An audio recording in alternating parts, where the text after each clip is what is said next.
Hi, welcome to the Canadian City and Southern Railroad. Today's video is about working with brass engines. Now, I had planned to do this on a different engine, but stupid me, 4 was sitting on the track with a train behind it, out of the way, while I did some switching at the other end of the layout. Well, I bumped the other throttle that 4 was hooked up to, and off the end of the layout it went because the rollout was not in place. So 4 went to the floor. So now I had to fix it.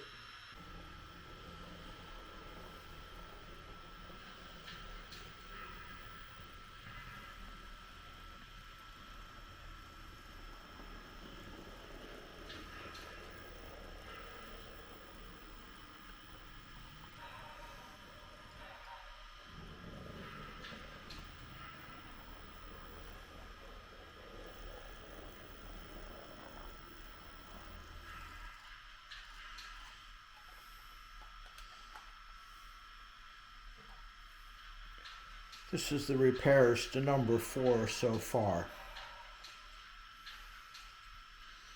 And I'm going to point out a couple things. Obviously, number 4 is going to need a new paint job. But because of some other locomotives failing in the last month or so, I need to get it back running while other work is underway. Now, one thing I want to point out is that I've only used the front holder for the worm gear.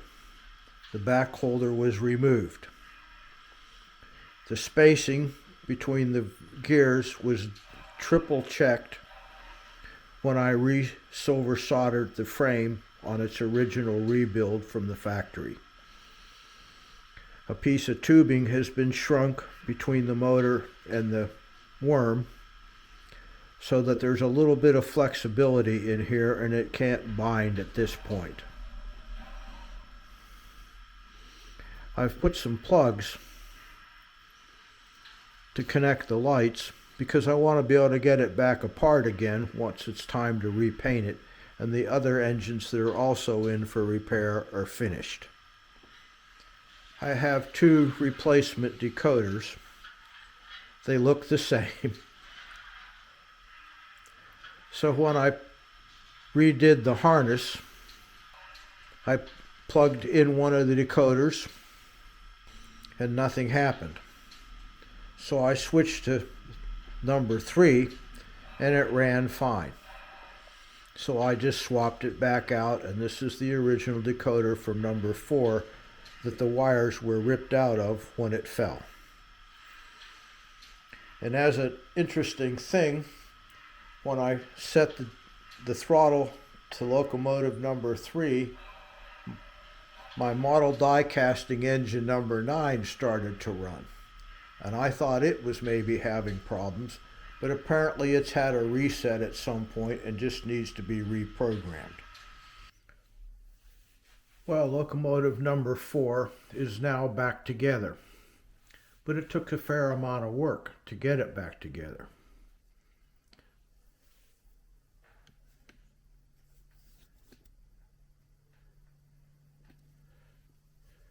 You can see here the obvious damage where it hit the floor.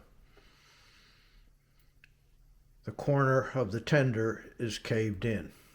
I'll just take a pair of pliers and straighten that back out. But the damage was actually more extensive than that. It just doesn't show from the top as much.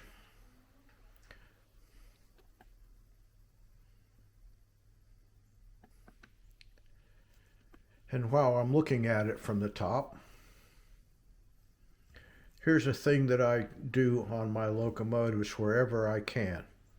You'll notice here that I've put a weight next to the speaker in the center of the tender underneath the foam rubber coal load. Any extra weight helps on the electrical contact with the rails.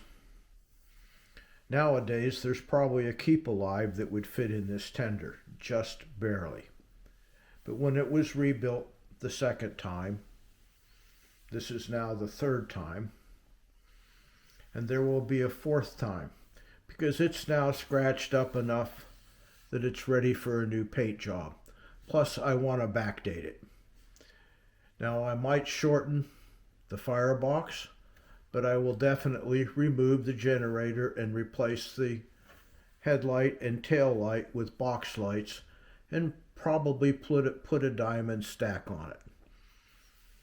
I've seen pictures of all these kind of variations at around my time period. And this is the damage that was done inside and underneath. The drawbar broke and the wires to the decoder were ripped out. Little more serious than that, the bolster on the front truck was badly bent. The draw pin to the tender was badly bent backwards, but on examination it wasn't the draw pin. It was actually the floor of the frame to the tender. So I had to bend that back.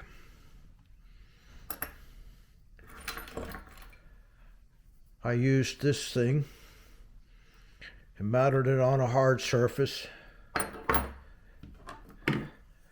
and pounded it flat with my tap hammer. And that got it pretty nearly straight. Well, that loosened up the solder joint to the front beam of the tender frame.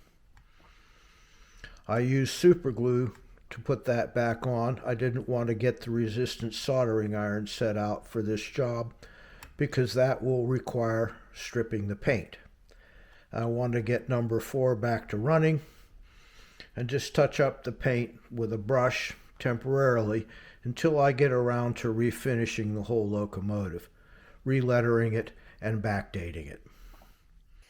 And here's some of the tools I needed to use to do the repairs. My locomotive cradle, made out of some cork road bed, 2 layers glued to a wooden board.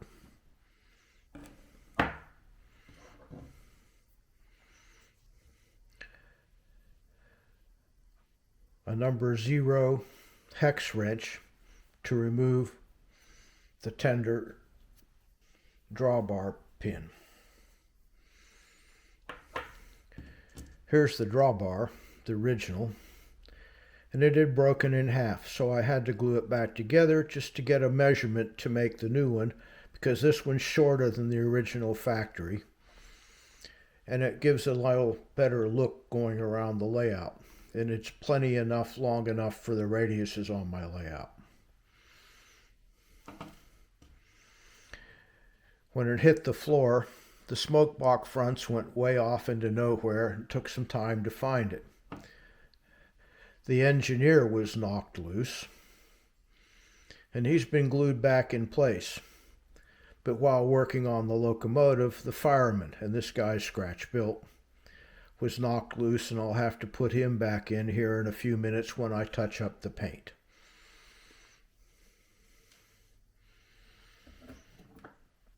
So I had a tap, a flat punch to level out the brass, some plastic to make a new drawbar, leftover bits, this little screw was one of the 2 screws that held the superstructure to the frame of the locomotive. It was one of the originals from when I bought the model originally. Over the years, it's become stripped out, and I've replaced it with a slightly larger screw. And this one now needs replaced with a slightly larger screw on the other side below the cab.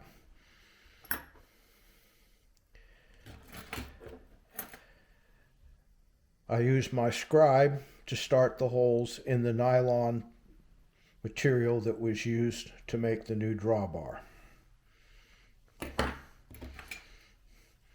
You know, those pliers were used to grip things, taking them apart and putting it back together.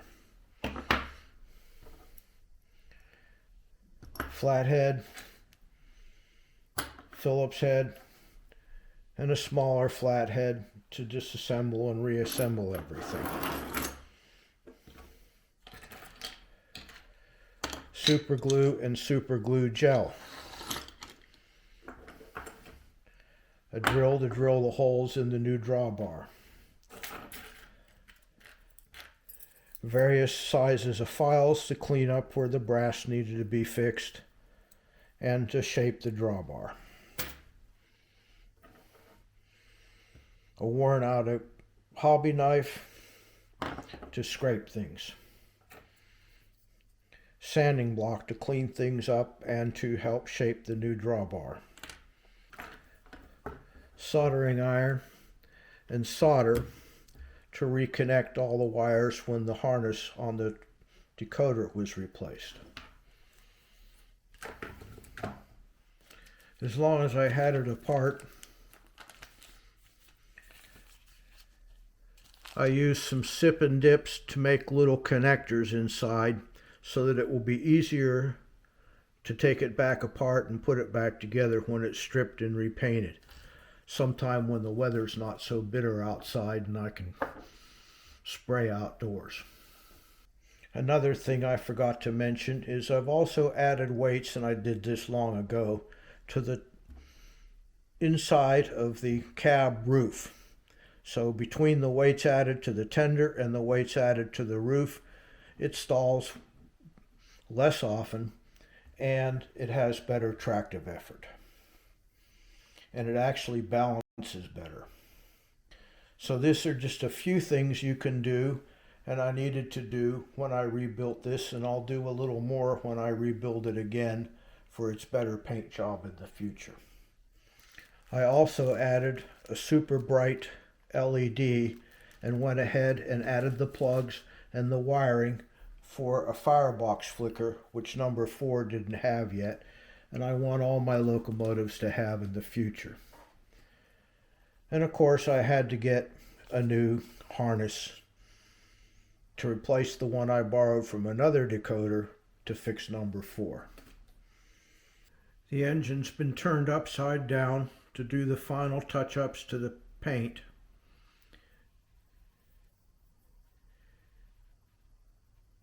Here on the tender trucks, I made some very thin copper wipers to the axles to improve on connections to the rail.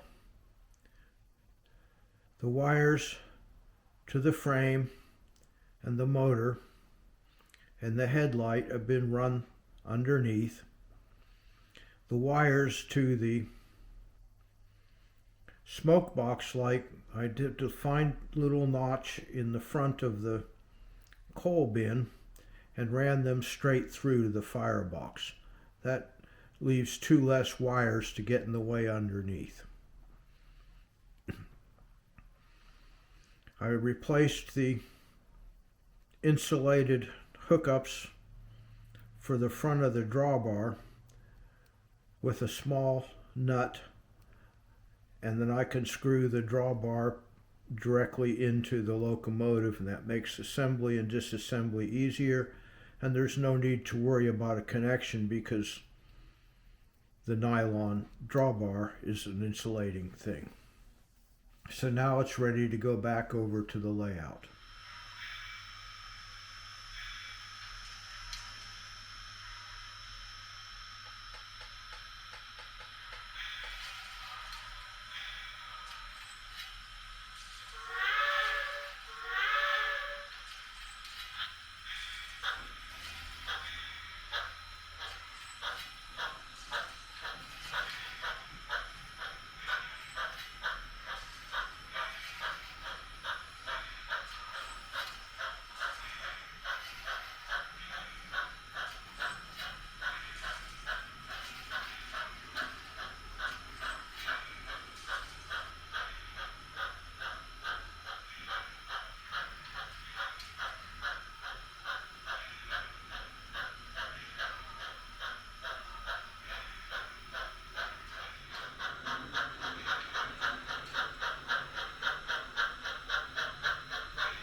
thanks for watching. We'll see you next time for some real fun and games. And be sure to share and subscribe. Thank you.